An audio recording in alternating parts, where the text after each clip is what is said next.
नमस्ते सभी को। तो कुछ बच्चों के कमेंट्स ये भी थे कि मैम एसएसटी में बहुत ज़्यादा विषय हैं, बहुत बड़ा सिलेबस है, तो उसको हम कैसे तैयार करें, उसका रिवीजन कैसे करें। तो मैंने जब मेंस के एग्ज़ाम दिए थे आरएस मेंस के, तो आरएस मेंस में भी आप समझ सकते हो कि 4 पेपर होते हैं और चारों पेपरों का बहुत विस्तृत सिलेबस होता है। तो यूपीएससी वाले या आरएस के एग्ज़ाम देने वाले भी, तो वो भी तो अपने सब्जेक्टों को कैसे ना कैसे कवर करते होंगे। तो आपको बिल्कुल घबराना नहीं है, क्योंकि मैं अपनी रणनीति बता देती हूँ कि मैंने आरएस मेंस के समय कैसा रिवीजन किया था। और मैंने जो एसएसटी वाले जो एक दो मेरे फ्रेंड वगैरह हैं जिनका सिलेक्शन हुआ है, उनसे भी बात करी थी कि एसएसटी वाले बच्चों के लिए कैसे उनको बताया जाए कि आप किस तरीके से रिवीजन करो, क्या करें।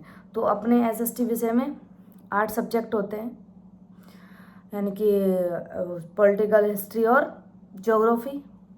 उसके अलावा समाजशास्त्र, अर्थशास्त्र और पब्लिक एड और दर्शन शास्त्र, यानी लोक प्रशासन और दर्शन शास्त्र, 8 विषय होते हैं। अब 8 का क्या है कि अधिकतर प्रश्न आने का एवरेज यही है, 18-19 प्रश्न आते हैं। तो सबसे ज़्यादा मोस्ट इम्पोर्टेंट कौन सा है? 8वें नंबर पे टीचिंग मेथड। टीचिंग मेथड के फिक्स क्वेश्चन है कि टीचिंग मेथड के 20 क्वेश्चन आते हैं 40 अंक के, यानी कि टीचिंग मेथड सबसे स्कोरिंग पार्ट है और इसको आराम से इजीली तैयार किया जा सकता है। क्योंकि अगर अपन कॉन्सेप्ट से किसी चीज़ को समझते हैं तो क्या है, माइंड आगे चलता जाता है। लेकिन एसएसटी में क्या होता है कि हमें याद करने की चीज़ें होती हैं, अपन को सिर्फ उनको याद करना है, कैसे भी उनको रटना है। और जैसे अपन और सब्जेक्ट में देखें, साइंस मैथ में, या जिन सब्जेक्ट में, या फिर जो रूल जिनमें कोई रूल लग जाते हैं, जिसमें कोई रूल लग जाता है तो वो अपना माइंड इजीली कर पाता है। लेकिन अगर अपन को थ्योरी का बार बार रिवीजन करना है तो उसके लिए चीज़ों को लॉन्ग टाइम याद करने के लिए किस तरीके से करना चाहिए। तो अपन और एक सोर्स अपन देख लेते हैं कि अपन को तुमको आरबीएससी वाली बुक और एनसीईआरटी वाली बुक बहुत ज़्यादा करनी है। और एक आपके लिए बहुत अच्छी बात यह है कि आपको फर्स्ट पेपर में भी ज्योग्राफी पॉलिटिकल हिस्ट्री पढ़नी है, उसके अलावा सेकंड पेपर में भी पढ़नी है। तो उनको इतने डीप पढ़ लेते हैं अपन उसमें सब्जेक्ट के साथ, तो फर्स्ट पेपर में इतनी प्रॉब्लम नहीं आती है। फिर भी क्योंकि पूछने की अप्रोच अलग अलग होती है, उसमें जैसे राजनीतिक सिद्धांत वगैरह होते हैं, ये 11th-12th की बुक में बहुत अच्छे से दिए होते हैं, ये जो पॉलिटिकल वाला। और जैसे ज्योग्राफी का, उधर तो सीधे सीधे क्वेश्चन पूछे जाते हैं फर्स्ट पेपर में, लेकिन सेकंड पेपर में जो इंटरनल आंतरिक संरचनाएं ज़्यादा पूछी जाती हैं एसएसटी में। इसी तरीके से अपना हिस्ट्री है, तो हिस्ट्री में भी बहुत जैसे डीप लेवल से सब्जेक्ट में पूछा जाता है, थोड़ा कम लेवल से जीके वाले पेपर में पूछा जाता है। तो आपके ये तीनों सब्जेक्ट तो उसके साथ कवर हो जाते हैं। और देखो, आप कहीं ना कहीं इनको ज्योग्राफी पॉलिटिकल हिस्ट्री को कभी ना कभी पढ़ते रहते हैं और पढ़ते आए हैं। और ये देखो, आजकल जिस हिसाब से पॉलिटिकल का, वास्तव में पॉलिटिकल का जो लेवल आता है ना, आर्टिकल से सब आर्टिकल, कथन, कारण, तो पॉलिटिकल एकदम दिमाग को हैक कर देती है बच्चों का जब एग्ज़ाम करते हैं। तो और एक सिलेबस भी बहुत विस्तृत है। तो एक अपन ज्योग्राफी पॉलिटिकल हिस्ट्री पढ़ते रहते हैं, तो उसके अलावा ये बचे 4 सब्जेक्ट, क्योंकि इनका बहुत छोटा छोटा सिलेबस है। जैसे अपन मैं बता देती हूँ, जैसे हमारे विद्यालय में समाजशास्त्र का कोई टीचर नहीं है, तो मैं ही पढ़ाती हूँ 11th-12th वालों को समाजशास्त्र। तो मैंने देखा है कि जैसे 11th में जो अपन अधिकतर ये जो समाजशास्त्री हैं, इसमें पाश्चात्य वाले अपने भारतीय, जीएस गुरिया वगैरह हैं, एम.एन. श्रीनिवास है, ध्रुव प्रसाद चटर्जी वगैरह हैं। उसके अलावा एम.एल. दुर्खाइम, जो पाश्चात्य विदेशी वाले एम.एस. दुर्खाइम, कार्ल मार्क्स वगैरह हैं, मैक्स वेबर हैं। तो इनकी जो अपन पढ़ते हैं, इनकी बुक है, इनके क्या क्या विचार हैं जाति वर्ग और जाति वर्ग की व्यवस्थाएं, भूजाति उपजाति, ये सारी चीज़ें इन्होंने किसने क्या कॉन्सेप्ट दिया, इसमें से ज़्यादा पूछा जाता है। तो आप समाजशास्त्र को 30-40 पेज में आप कर सकते हैं बहुत अच्छे से रिवीजन। और जैसे दर्शन शास्त्र में तो जो भी फिलोसफर रहे हैं उन्होंने क्या क्या सिद्धांत दिए हैं, इस तरीके से उसको करें। अब पब्लिक एडमिनिस्ट्रेटिव में क्या है कि कुछ तो जो राजनीतिक अवधारणा जो पॉलिटिकल के साथ हो जाती है, और कुछ जैसे मैनेजमेंट सब्जेक्ट होता है, फर्स्ट ग्रेड की जो तैयारी कर रहे हैं वो जानते होंगे मैनेजमेंट रीड में भी आता है, लेकिन सेकंड ग्रेड में मैनेजमेंट के क्वेश्चन नहीं आते।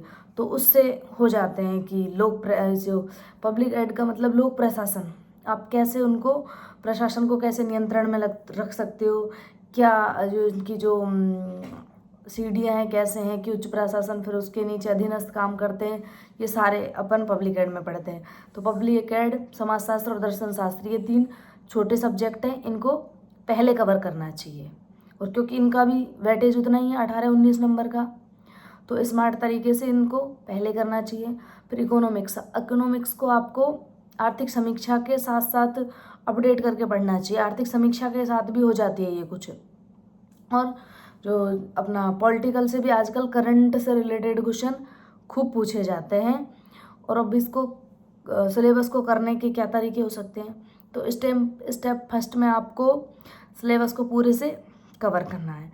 स्टेप 2 में आपको कवर करने के साथ साथ शॉर्ट नोट्स बनाने हैं। स्टेप 3 कि आप अच्छे से शॉर्ट नोट्स कवर कर लो, और रिवीजन अच्छे से होने के बाद में आपको PYQ करनी है, क्योंकि आपका जितना अच्छा रिवीजन होगा उतना आप क्वेश्चन कर पाओगे। तो एक अंदर से मोटिवेशन आता है, अपन क्वेश्चन कर लेते हैं जब। और स्टेप 4 है कि आप टेस्ट दो और अधिक से अधिक रिवीजन करो, अपनी कमियों को दूर करो, क्योंकि कट ऑफ शायद 286-87 के आसपास गई थी, यानी कि 40% का एक बैरियर है, वो तो हमें क्लियर करना ही है। उसके अलावा भी यानी कि 55% या 60 के आसपास ही कट ऑफ जा रही है। तो कुछ जो स्कोरिंग चीज़ें हैं उनको अच्छे से पढ़ो। और पॉलिटिकल ज्योग्राफी है, इनको भी अच्छे से करना है, लेकिन ये जो छोटे सब्जेक्ट है उनको पहले तैयार करना है। और वही 6 से 12 तक की NCERT RBSC तो मस्ट हैं।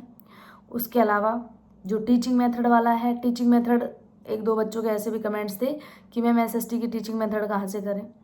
तो टीचिंग मेथड के लिए सबसे पहले तो अगर आपके पास में कोई भी शिक्षण की बुक है, जैसे BEd के दौरान वाली बुक होती, मैं सारे सब्जेक्टों में बताती हूँ कि आपको जो अपने ट्रेनिंग के दौरान करते हैं कि अपन को शिक्षण, BEd का नाम क्या होता है, प्रशिक्षण, कि आपको शिक्षण वहाँ सिखाया जाता है, तो वो वाली बुक।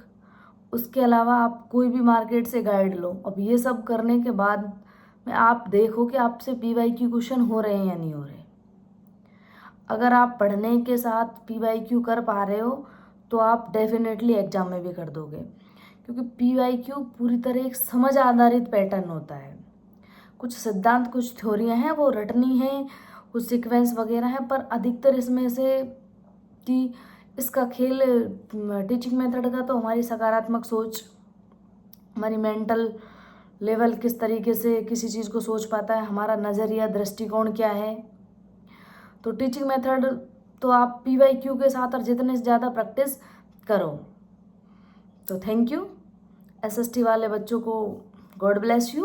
और अगर फिर भी आपका कोई और क्वेश्चन हो तो आप कमेंट्स में बता दीजिए, कोशिश करूँगी मैं आपको रिप्लाई देने की। हाँ सॉरी, रिवीजन आप 8 सब्जेक्ट का एक साथ नहीं कर पाते, 8 सब्जेक्ट का एक साथ नहीं करे तो आप ग्रुप्स बांट लो। जब मैंने RS मेंस की तैयारी करी थी तो मैं ग्रुप्स में करती थी, जैसे कि 2 सब्जेक्ट उठा लिए तो उनको 3 दिन पढ़ लिया, या कोई 2 सब्जेक्ट और उठा लिए जिनको 3 दिन पढ़ लिया, फिर उनका 7-8 दिन बाद फिर एक बार रिवीजन कर, क्योंकि 8 सब्जेक्ट का एक दिन में आप टाइम टेबल के हिसाब से पढ़ोगे तो दिन में 24 घंटे तो होते हैं। तो 8 सब्जेक्टों को एक साथ नहीं लेके चल के आप 3-3 का 2-2 का ग्रुप बनाकर उनको तैयार करें। और टेस्ट में भी आप एनालिसिस करके कि आपका क्या, कभी कभी ऐसे बच्चे भी हैं कि टेस्ट देते जा रहे हैं लेकिन उनका सिलेबस पूरा नहीं हुआ है, तो बिना सिलेबस पूरे हुए तो आपको टेस्ट में अच्छे परिणाम नहीं आएंगे।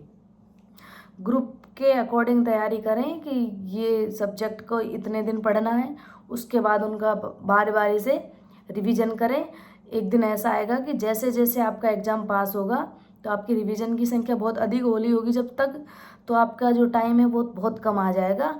तो आप एक दिन में 2 दिन में खूब बहुत सारा सिलेबस निकाल दोगे। पर ये है कि आप पहली बार 1-2 बार पढ़ोगे जब आप 8 सब्जेक्ट साथ नहीं लेके चल सकते, लेकिन लास्ट टाइम आप रिवीजन कर लिया है तो खूब अच्छे से मैनेज कर लोगे। बिल्कुल डरे नहीं, घबराए नहीं। Thank you.